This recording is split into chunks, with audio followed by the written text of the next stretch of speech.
कि पाके तोहरा के हो सजान सुनहाम धान धान हो गईनी पाके। कहीं पवन सिंह से कुछ सीख के तो नहीं आए? बिल्कुल, हम तो सदैव सीखते रहते हैं, भैया से सीखने का प्रयास करते रहते हैं। नमस्कार, मैं किशन कुमार हूं और आप देख रहे हैं अपना। मेरे साथ हैं सुपरस्टार गायक नागेंद्र उजाला जी। इन दिनों काफ़ी गर्दा मचाए हुए हैं, खास बातचीत करेंगे, कुछ इल्जाम भी लगाएंगे। तैयार रहिएगा देखने और सुनने के लिए। मेरे बगल में है नागेंद्र उजाला जी। का हाल चल बा नागेंद्र जी? सबसे पहले आपके सादर प्रणाम बा और आपके चैनल देखे वाला जे भी आदरणीय दर्शक बा सबके सादर प्रणाम बा। ठीक बानी, निमन बानी, बढ़िया बानी, रौरा कैसन बानी?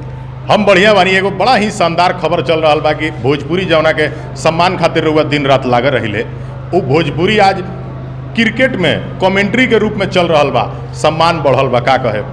बड़ी खुश बानी।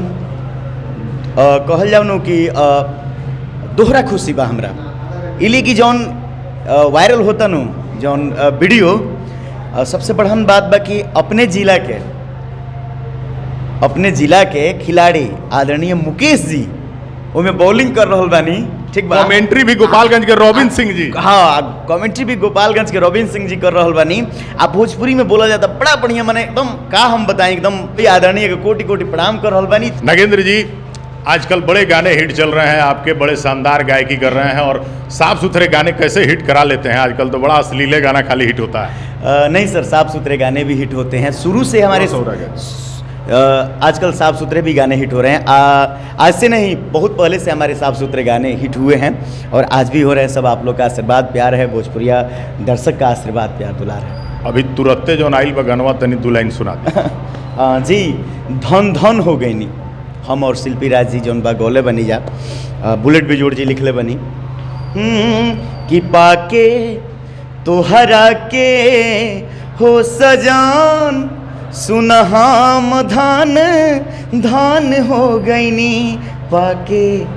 तोहरा के हो सजान सुनहाम धान धान हो गईनी। बड़ा रील भी बन रहा है इस गाने पे। नागेंद्र जी, कुछ दिन पहले पवन सिंह लेकर आए थे धनी हो सब धन तोहरे नु बाटे। पवन सिंह से मिलने के ठीक बाद आपने स्टेज शो किया था पवन जी के साथ। पवन सिंह के साथ स्टेज शो करने के ठीक बाद आप भी लेके आ गए कि पाके तहरा के हम धन हो गए नहीं। तो कहीं पवन सिंह से कुछ सीख के तो नहीं आए? बिल्कुल, हम तो सदैव सीखते रहते हैं, भैया से सीखने का प्रयास करते रहते हैं।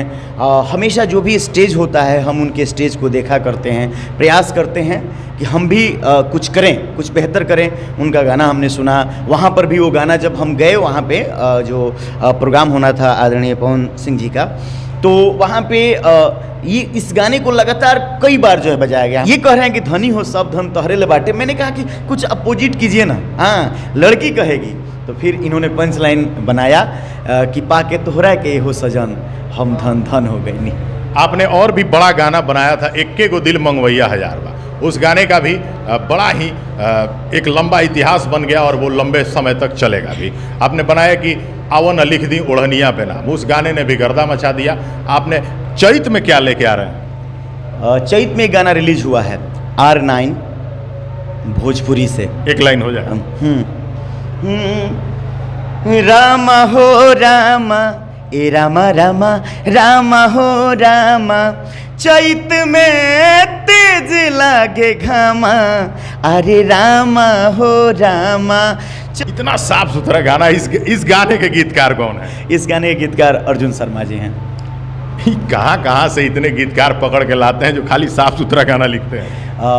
प्रयास रहता है, हम कहते भी हैं कि साफ सुथरे गीत जो है तैयार कर दीजिए, तो वो लोग तैयार करते हैं और हम उस चीज़ को गाते हैं। आगे कौन कौन सा एल्बम लेके आ रहे हैं और क्या क्या कर रहे हैं पब्लिक के लिए बता दीजिए। जी, बहुत सारे एल्बम आ रहे हैं, साफ सुथरे गीत आ रहे हैं। आप लोग सपोर्ट कीजिए, आशीर्वाद दीजिए। जिस तरह आप लोगों ने सुना आओ न लिख दी ओढ़निया पे नाम, जिस तरह आप लोगों ने सुना एक एक दिल मंगवैया हजार बाग, गुलाबी शड़िया भी आप लोग सुन रहे हैं, धन धन हो गई नहीं, उसी तरह साफ सुथरे बहुत सारे गाने आ रहे हैं। आप लोग सपोर्ट कीजिए, आशीर्वाद दीजिए, ताकि मैं सदैव कुछ बेहतर करते रहूं। चलिए, ये थे नागेंद्र उजाला जी। बड़ी शानदार गायकी करते हैं और अपने गानों से लोगों के दिलों पे राज करते हैं। भोजपुरी साफ सुथरी बनी रहे उसके प्रयास में भी लगे रहते हैं। अगली वीडियो में मिलवाएंगे किसी और कलाकार से। तब तक के लिए नमस्कार, धन्यवाद।